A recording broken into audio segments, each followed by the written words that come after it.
It's back. The good, the bad, and the awful.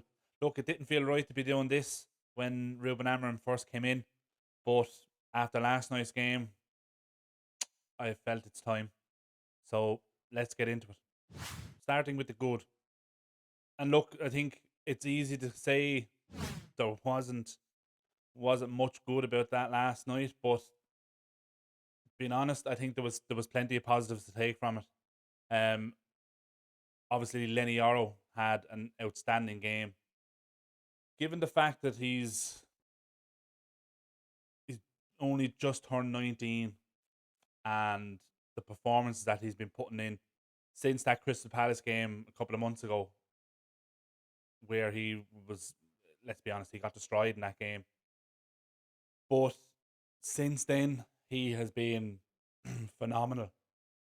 he's he's shown that he's more than ready to step up for Man United in the big games. He showed it over the last few weeks, and again last night was no exception. You know, obviously getting his first goal for the club, um, in France as well. Obviously being a French player, delighted for him, and you know he just oozes class even when he's on the ball. Like his reading of the game is phenomenal, but it's his calm his calmness and his composure on the ball, carrying it forward is, it's well beyond his years, and he has a big future ahead of him. And United have a very good defender on their hands for the next few years. Um, Elsewhere, I think obviously Bruno again, another great performance, involved in everything. Obviously, had the was involved in the equalizer for for Yaro. He put that ball into the box, um, and caused that confusion in the defence, causing the keeper to punch it out. Garte drove it back in, but and of course he got the assist for Xerxes' goal, which we thought was the winner at the time. But look, he's just. I really don't know where we'd be without Bruno. And I said it in the preview. He was obviously going to be one of the key players to watch. I really don't know where we'd be without him. He's just been phenomenal.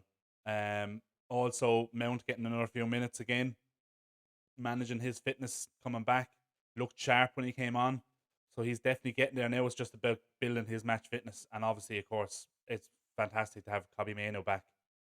Um, he's he's been missed in that forward line when we're looking to create stuff.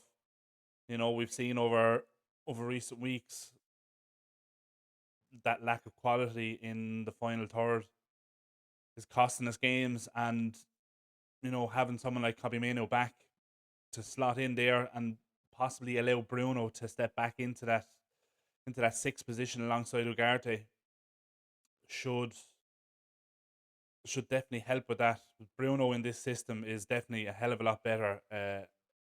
Playing further back, he can dictate the play. So fantastic to have Manu back.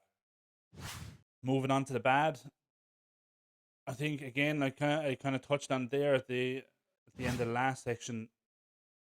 I think it's our forward line again. Highland literally offered nothing in that game last night. Xerxes did more in the 20 minutes he was on the pitch than Highland did. Um, in the 60, 70 minutes before that. He had one decent chance in the first half. He was in a great position. Dorgo played it back to him more or less on the penalty spot, and he completely scuffed the chance. Just completely dragged it wide. But it wasn't set, it wasn't prepared for it. But like, you're a striker, you're the main striker for Manchester United. You're in the box, the ball is played to you. How are you not ready to catch that ball perfectly and get it on target. But time and again, he's just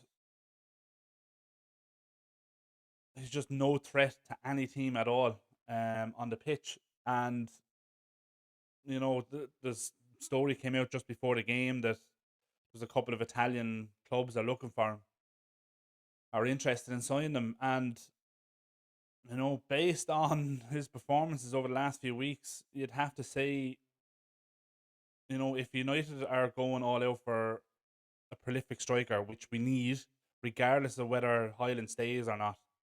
If we do go out and get that striker, it's hard to see where Highland fits into it because yes, look, he's still only young and he needs to develop his game a bit, but he's in his second, third season now at United. He should be a hell of a lot better than what he is. He was arguably better in his first season than he is now. Whether the pressure, again, we've seen it, we've said it so many times over the past few years, the weight of the United shirt, the weight of that badge on the player's chest it weighs him down. And we need players that live for that pressure and aren't going to shy away from it. So I think this summer is going to be a massive summer in terms of transfers for United. And it's hard to see Highland staying beyond this summer because we need massive improvements in that forward line because our lack of goals is costing us games yet again. And finally, the awful. And look, I think it's not going to be any surprise where this section is going to take us, and it's Andre Onana. And once again, his errors, if you could call them errors, because they were just absolutely catastrophic, have cost us victory in that game. I said before in the preview, I'd like us to win, but I would take a draw back to Old Trafford, use that home advantage then in the second leg. But Onana has cost us a victory in that first leg away from home. We should have won that. We were the better team for large parts of that game. The first 20, 25 minutes, we played some decent football. We created some chances, got into some dangerous areas. Again, it's that forward line that's letting us down. But we were in control of the game. They get a free kick outside the box, 25 minutes into the game, and a pretty harmless ball into the box. Bounces in front of Onana, and he just...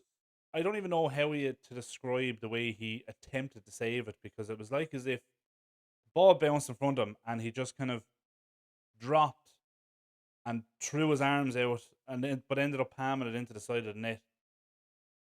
It was just a disastrous attempt at a save. And then that goal rattled us for the next 10, 15 minutes. We had to weather a bit of a storm from Lyon that kept coming at us. But we got through it, and we snatched that goal, that equaliser in injury time, right, literally the last kick of the first half. Went in at half-time, level again, and, we were in a decent position. Went ahead, late on, literally 2 minutes to go in the game. I think we've won this, and Onana lets us down again. Parries it straight out in front of him. Like, for me, right, I played football when I was younger. Like, one thing you're always taught is, especially as a goalkeeper, like, you don't, if you're going to save it, get it safe, get it out into an area that's not, going to be full of attacking players. You either get it behind the goal, or you either tip it around the post, over the crossbar, you catch it, or you save it out to the sides, out towards the corner flags. You don't palm the ball straight back out in front of you into a dangerous area where an attacker can just basically tap it into an empty net. And that's exactly what he did. And he's done it far too many times this season. And I honestly think, I know Amram came out after the game and said he's going to back him, he's going to continue to back him. He questions and questions about, Bain Deer getting a chance at the weekend in the second leg. But and he said he's going to continue to back him, but he's going to say that because he's not going to come out and say like, oh yeah, I've lost faith in my keeper. Because which I now think is going to be the case, if he decides to move him on in the summer, which I'd be 95% confident that Onana will be attempted to be moved on in the summer. He's not going to come out and say that, yeah, he's rubbish, I don't want him anymore. He's going to say that he's backed him 100%, he's a fantastic keeper. But his days are done. And especially after the week that he had leading up to that game last night, the online interaction with Nemanja Matic. Like what he originally said was complimentary towards Lyon. I don't have any problems with what he said because he said they're a good side. But basically all he said was, I have faith in my team that we can beat them. That's it. Nemanja Matic just, for some reason, took that personally and decided to clap back and say that he's possibly the worst keeper in United's history.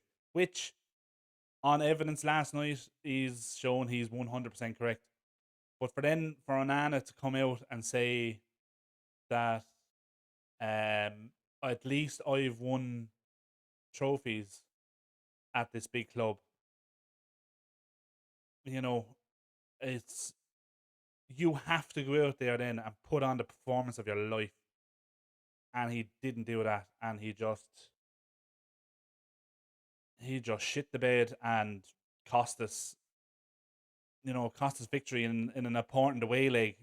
We need to win the Europa League to get into the Champions League next season, and having Champions League football is going to be massively, massively important for our signings this summer. If we don't have European football, you can forget getting in any of these top players that we're linked with, like Osimhen, Gyökeres, Benjamin Šeško, among others. There's countless other players, top players that we're being linked with. If we don't have European football, you can forget about it.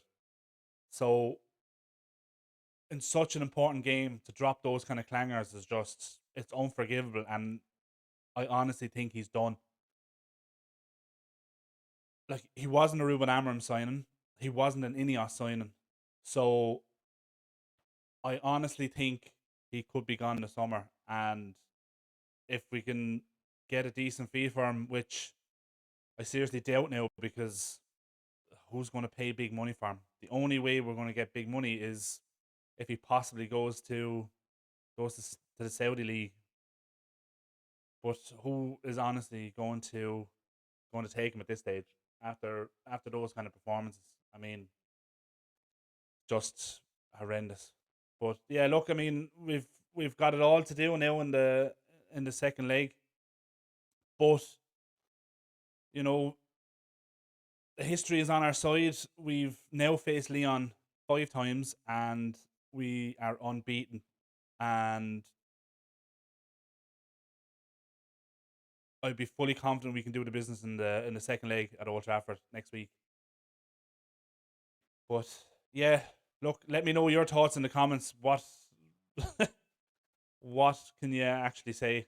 The big talking point obviously was on Onana. Let me know, is he done? Is his career done at United now? Is there any way back for him? Should Bain Deer now get into the side? Start him in the game against Newcastle. See how he gets on, and if he does well, get him in for the second leg. Or would you stick with Onana again? Just stick him out, or is he dropped for the rest of the season? Sold this summer. That's his days done. Let me know. Give us your thoughts in the comments. Smash a like on the video before you go. Subscribe to the channel if you're new, and thanks for watching, and I'll catch you later. We've seen it all. We've won the